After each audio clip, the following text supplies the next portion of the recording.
prawns with garlic butter sauce. Now, normally we do low-carb dishes, but this dish is friendly for keto and low-carb as well as people who aren't on keto. So it's a very simple dish with, of course, prawns as the main ingredient and just a few other ingredients that mabilis gawin. Now, we decided to do this because Marina's brother, MQ, My brother! yeah, he's doing a food delivery business where he delivers the raw ingredients, raw fish, he even does eggs, Tocino, tapa, longganisa, restaurant supplies. bronze, isda, rice. So, na-plug natin sila. Okay. Sorry. Anyway, MQ delivered these prawns to us, and now most people like to get a frozen prawn, but iba yung fresh. So we got these prawns, and they are whole prawns with the head and the shell. Some people like to eat the whole thing, they fry the whole thing. When my mom used to do this, we used to do the whole thing, and then when you eat it during the meal, you just deshell it. But me, I like to take the heads off because I'll use those heads and shells later to make a seafood stock for another dish. So I'm just gonna share, I don't know if it's a shortcut, but it's a technique I learned to shell these easier. And it goes this way. Is I just cut down along the back on the armor or the shell of the prawn. I go in a little deep. I go a little deep enough so that I get to the vein, the back. So I just cut down along this way and I cut through the shell.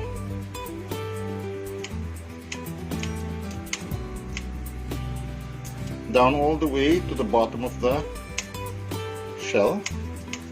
I leave the head on first, but I'm not going to use the head. So I come over here. And then the way this works is I just pull all the side of one side, then I roll the prawn over. That takes out the shell. Now in the back where I pierced it, it's actually already worked to devein my prawn. Just to be sure, I'm reaching there to find, and yep, I've got the vein out. And then I pop off the head because I'm going to use that for seafood stock. And this is all I want. Okay, so I'm going to do that several times with these other prawns, and then we'll get back to cooking our main dish. See ya. I'm doing my minion look now.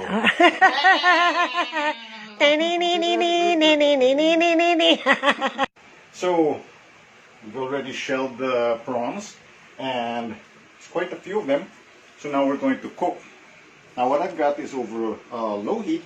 I'm going to take some coconut cooking oil and pour that in. Pan's already hot. And then I take my butter. The reason I put cooking oil in first is so that I don't waste my butter and burn it. So this prevents the butter from burning. So I put in my butter. Now I was lucky that it was a lucky accident I got this butter, which is garlic herb butter from the supermarket. Actually, I was shopping without my glasses on. Picked out the wrong thing, and so luckily it works here for this recipe. Yeah, so you can smell the butter. The butter. Butter. Stick of butter. Now the butter is going, and now I'm going to add in my garlic, chopped garlic. Now this is a very, very fast process because I've got about small, medium-sized prawns. I'm going to be cooking this for only about 2 to 4 minutes. So I don't want this to burn. So I'm moving my garlic around constantly so it doesn't burn. Just going to wait till it starts to turn a light yellow. Bango. Garlic, ooh, garlic, we love garlic. Bango. Keep the vampires away. Ba't nandito ako? Because natakaw ka sa food eh. Vampire. Vampire. Okay, this is on medium heat. There you go. Now when I add the prawns, the cooking temperature of this butter and oil is going to go down. So just before I add the prawns, I'm going to raise the heat up to high just as I put the prawns in, because that is going to lower that temperature. Once the prawns are in, I'm going to lower the heat again back to medium low. Okay, there it goes. Looks just about right. You can see the garlic is no longer white, it's actually turning yellow, And this is the time I turn up my heat. Heat is up, and then I put in my shelled prawns.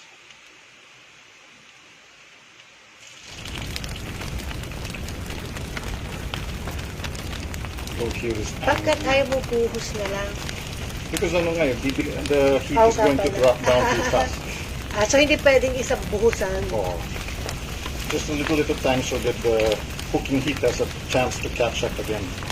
My camera person is getting hungry from the smell. Buti niya, hindi pa nanginginig kamay ko. Okay, now that they're starting to get orange like that, Beautiful. I've turned the heat down again to medium low. Mabilis, no? Yeah, it's very fast. So you don't want to overdo this or else your shrimps are going to get rubbery. And you're going to burn your garlic.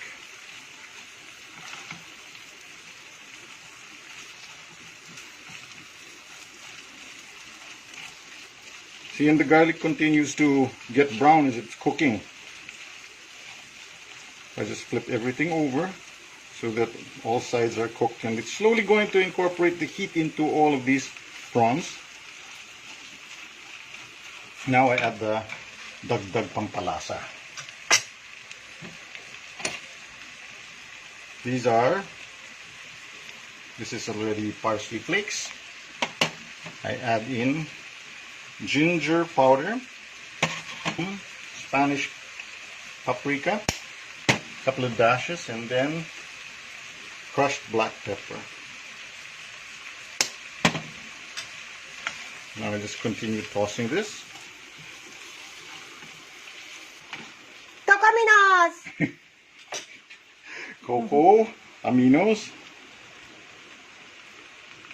This is just a tablespoon I used.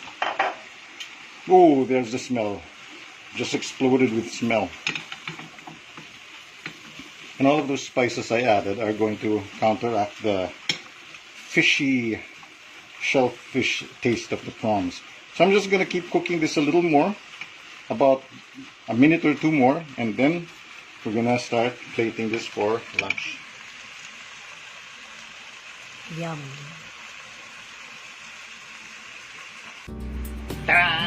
Charan! Chalap, chalap! Ready, boss. Millions na videos. So, there's our garlic butter prawns. Now remember, when you do prawns, expect them to shrink. So these were actually looking larger. So when you estimate on making prawns for your family or your friends, you should always make a little more than what you think is going to be. Cooking time varies. Small ones about 2 to 4 minutes, and ito I did about 4 or 5 minutes per the whole cooking time of this.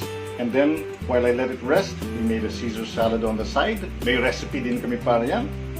And this is going to be our low carb lunch.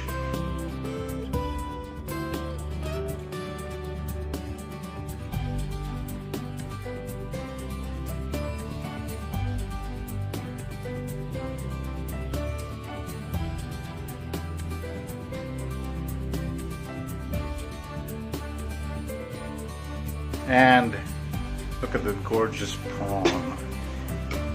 Now just with the right cooking time. Juicy, it's not dried out.